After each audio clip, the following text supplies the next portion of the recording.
Sore saudara dan sahabatku yang terkasih, jumpa lagi bersama saya Pendeta Rudi Rahabiat. Kali ini saya berada di ruangan kerja saya dan saya mendapat kesempatan istimewa berjumpa dengan guru saya, senior kami, Profesor Dr. Aulia Puatlodi lengkapnya, dan beliau disapa sebagai Prof. Yapi atau Pak Yapi.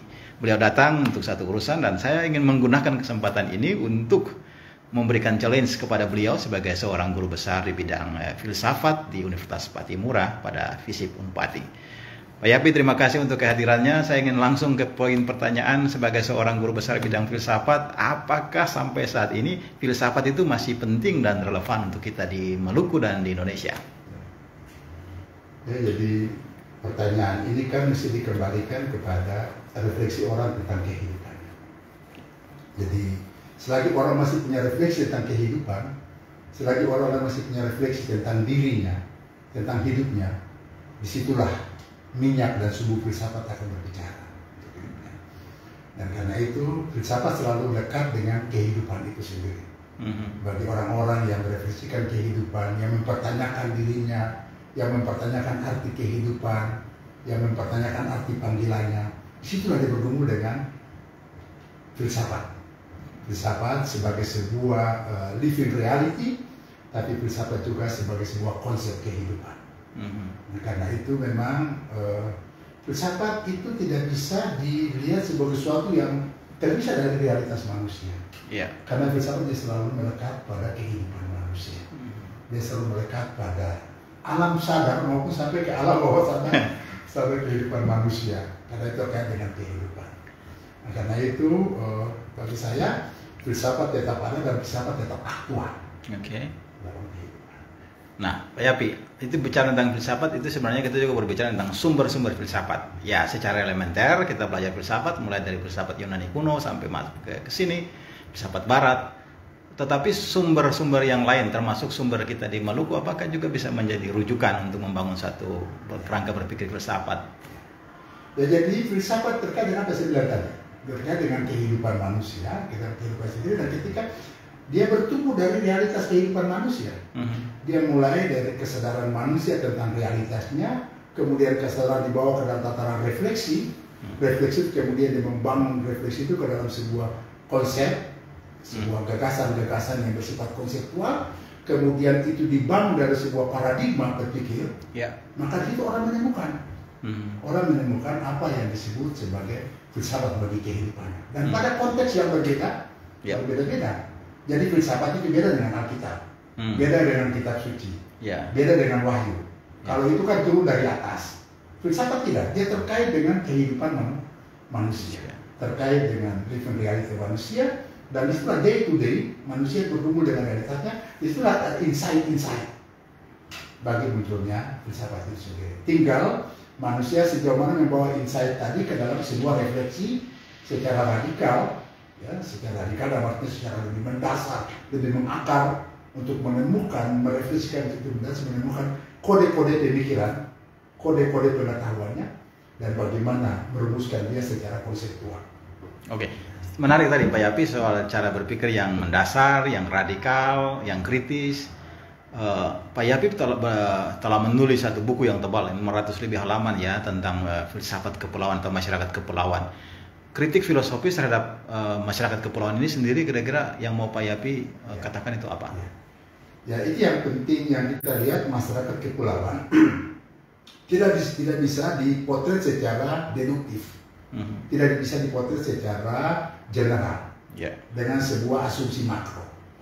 Karena apa? Setiap masyarakat kepulauan pada posisinya berbeda-beda, pada pulaunya berbeda, dengan pergumulan hidupnya yang berbeda-beda. Pada spektrum wilayah berbeda-beda, dan situlah rasio manusia di tempat itu dia berhadapan dengan tantangan-tantangan lingkungannya, tantangan-tantangan ekologis, iklim dan sebagainya, dan dia harus memecahkan masalah itu dengan pikiran-pikirannya. Dan situlah dia menemukan konsep hidup bagi dia. Dia menemukan apa yang disebut sebagai local gene untuk dia bisa bertahan, dan dia bisa menemukan survival strategi bagi keberlanjutan hidupnya. Dan situlah tinggal bagaimana sebenarnya itu diangkat menjadi sebuah paradigma keilmuan. Jadi kita di kepulauan menurut saya kita tidak punya semacam center of excellence yang memadukan semua itu menjadi satu. Karena apa? Setiap wilayah itu punya center of excellence. Yes. Nah, ya. Dan karena itu, bagaimana ketika kita hadir di setiap realitas, kita mesti belajar dari center of excellence mereka masing-masing. Kalau di Barat itu ada filsafat yang punya center of excellence. Ya? Ada filsafatnya di Jerman, ada filsafatnya di mana-mana dan sebagainya. Mereka punya center of excellence. Ada aliran lainnya berpusat-pusat gitu. Di sini kita tidak. Di sini orang Jawa punya center of excellence, orang Kei punya center of excellence sendiri, orang Banda punya center of excellence sendiri, orang Aru, orang EBD, orang KKT, orang Buru punya center of excellence sendiri. Dan di Serang punya semua, punya center. Jadi kita ini punya kekayaan yang tidak bisa direduksikan, tidak bisa direduksikan menjadi satu. Tentu dia akan bisa saling bersinggungan. Dia akan saling bersinggungan karena rasio itu selalu berkomunikasi satu sama lain untuk kepentingan. Baik, itu menarik sekali Pak Yapi. Tetapi kita tidak bisa juga menghindari bahwa ada semacam sinisme terhadap filsafat hari ini dan mengatakan filsafat sudah mati. Kita tidak perlu lagi belajar filsafat karena itu terlalu bersifat abstrak, tidak terlalu real dan tidak praktis kepada manusia. Bagaimana Pak Yapi memberikan pembelaan terhadap pernyataan ini? Ya, yang jelas seperti kita alami dalam kehidupan kita, memang pernyataan semacam itu juga dia berkembang dari sebuah sejarah, di mana pada saat tertentu, pada periode waktu tertentu, filsafat dia tenggelam di dalam sebuah periode yang begitu membuat orang pesimis tentang kehidupan, karena cenderung orang melihat filsafat secara dogmatik, orang melihat filsafat secara normatif, dan sebagainya. Jadi filsafat bukan sesuatu yang bersifat normatif. Tentu ada kaidah-kaidah normatif yang dipegang untuk orang mengembangkan pemikiran-pemikiran. Ada kaidah-kaidah berpikir untuk membangun pemikiran yang kritis, kaidah-kaidah berpikir untuk membangun pemikiran-pemikiran reflektif, kaidah-kaidah berpikir untuk orang membangun pemikiran-pemikiran yang sifatnya komparatif. Itu ada kaidah-kaidahnya secara logis. Tetapi kaidah-kaidah itu mesti dibawa untuk apa? Untuk melihat realitas itu pada perbedaan realitasnya masing-masing, sehingga tidak lalu mereduksikan realitas itu dengan pernyataan-pernyataan filsafati yang membebani banyak orang. Itu penting. Oke, menarik sekali nih Pak Yapi. Hari-hari ini kita juga berbicara tentang isu tentang post-truth, di mana tadi Pak Yapi mengatakan tentang perspektif esensialisme dan progresivisme atau konstruktivisme prosesual yang juga muncul dan menjalar ke ilmu-ilmu yang lain, ilmu-ilmu sosial, ilmu-ilmu humaniora. Bagaimana Bapak melihat fenomena post-truth ini di saat ini? Ya, jadi kita melihat orang mengejar kebenaran itu dengan berbagai pendekatan sekarang kita lihat. Jadi orang tidak bisa klaim kebenaran sektoral. Ya, orang bisa melihat bahwa kebenaran hanya dipegang menjadi kedaulatan orang tertentu, kedaulatan aliran tertentu, kedaulatan pihak-pihak tertentu.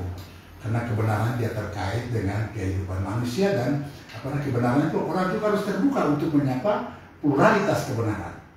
Orang juga harus terbuka untuk melihat alternatif kebenaran tertentu dalam kehidupan. Jadi memutlakkan kebenaran yang tunggal itu sekaligus mematikan kebenaran itu sendiri.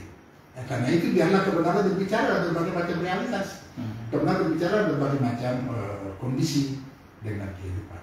Ya, kita ini kan banyak kali menggunakan ilmu untuk membenarkan realitas, bukan mengungkap kebenaran.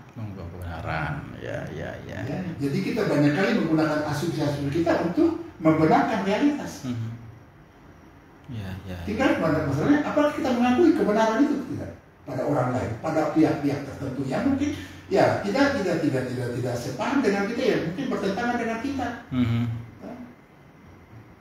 Jadi soal pengakuan dan saling berdialog tentang kebenaran itu, dan saling mengakui kebenaran itu. dalam konteks masyarakat yang majemuk saya kira ini penting. Dan ilmu-ilmu makin mengalami diferensiasi. Betul. Nah, soal konteks masyarakat, salah satu konteks masyarakat hari ini adalah apa yang kita sebut sebagai digital society, masyarakat digital. Apa yang bisa dikontribusikan oleh filsafat dalam rangka mengelola masyarakat digital hari ini? Ya, jadi yang jelas digital juga menjadi hal yang penting. Penting untuk yang pertama membantu orang untuk menemukan hal-hal yang lebih kompleks dalam sebuah realitas yang sederhana, itu penting. Maka itu juga penting. Tetapi sekaligus juga mesti ada refleksi filosofis di balik itu. Yeah. Ya, bahwa yang sederhana itu tidak bisa mereduksi yang kompleks. Ya, bahwa kita butuh digitalisme, itu penting. Kerja-kerja manusia sekarang ini dia tidak berhadapan dengan sebuah situasi yang vakum terhadap perkembangan, vakum terhadap kemajemukan hal yang berkembang. Tidak, kita tidak bisa berhadapan. Kita harus terbuka untuk melihat, dan kita butuh itu, kita butuh semacam kekuatan untuk membuat kita masuk dalam realitas itu. Tetapi sekaligus dia tidak bisa mendeformasi, ya, dia tidak bisa mendeformasi tatanan nilai, dan apalagi hal-hal yang kita anggap sebagai hal-hal yang prinsip bagi kehidupan. Ada moralitas tertinggi, sunnah bonum ya, kebahagiaan tertinggi kita. Jadi ya kita bisa senang dengan segala hal. Tapi apa kesenangan itu menjadi kebahagiaan kita? Kesenangan adalah jalan untuk mendapat kebahagiaan. Oke, terakhir Pak Yapi untuk kesempatan yang luar biasa ini, filsafat kalau diremas-remas atau diekstrak menjadi 3 hal yang penting. Satu yaitu kita sebut sebagai ontologi, yang kedua epistemologi, dan yang ketiga aksiologi. Pak Yapi dalam tesis dan disertasi lebih banyak mengulik soal epistemologi, bahkan menghasilkan buku berjudul Sosioepistemologi sebagai salah satu cara untuk membawa filsafat lebih realistis, katakanlah demikian. Nah, supaya filsafat hari ini tetap relevan, diperlukan oleh masyarakat, oleh agama-agama dan lain sebagainya. Pertanyaan terakhir saya, bagaimana caranya sehingga filsafat itu tetap penting, diterima dan menyenangkan? Yang pertama, filsafat harus menerobos ke dalam realitas yang lebih kompleks. Nah, yang kedua, filsafat juga harus terbuka untuk membiarkan kebenaran itu berbicara. Kebenaran, sungguh-sungguh kebenaran yang selama ini tertutup dan yang direduksikan itu dia terbuka berbicara. Dan yang ketiga ialah bahwa apapun filsafat sebenarnya dia terkait dengan satu hal, manusia dan kehidupan. Situ filsafat itu akan menjadi sesuatu yang selalu dibutuhkan kehidupan. Filsafat bukan untuk filsafat. Filsafat akan mati kalau filsafat itu hanya untuk filsafat. Tapi filsafat itu untuk manusia.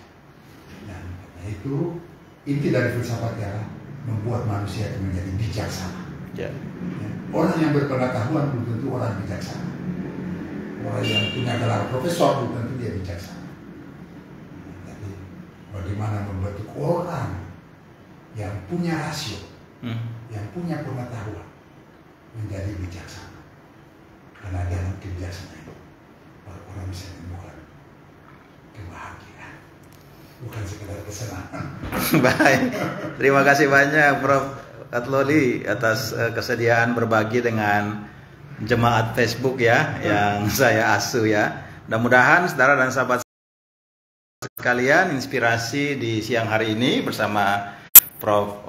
Yapi Watloli dapat menambah sedikit referensi Anda, tetapi juga menggelisahkan kita. Satu hal yang pasti seperti dikatakan oleh Prof. Watloli tadi, bahwa filsafat tetap masih penting. Filsafat membantu kita untuk keluar dari kebuntuan-kebuntuan hidup dan menemukan apa yang disebut sebagai filosofia, mencintai kebijaksanaan. Karena menurut Prof. Watloli, kebijaksanaan itulah yang membuat kita bahagia. Ya, tetap semangat saudara dan sahabat sekalian. Sampai jumpa lagi, diberkati senantiasa.